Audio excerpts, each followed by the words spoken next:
Hey everybody, it's AJ. I have this little Vinco brass lock.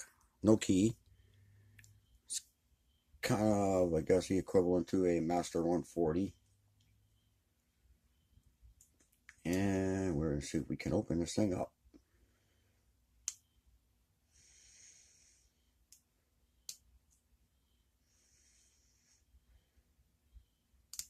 For as small as it is, it's got a little bit of weight to it though.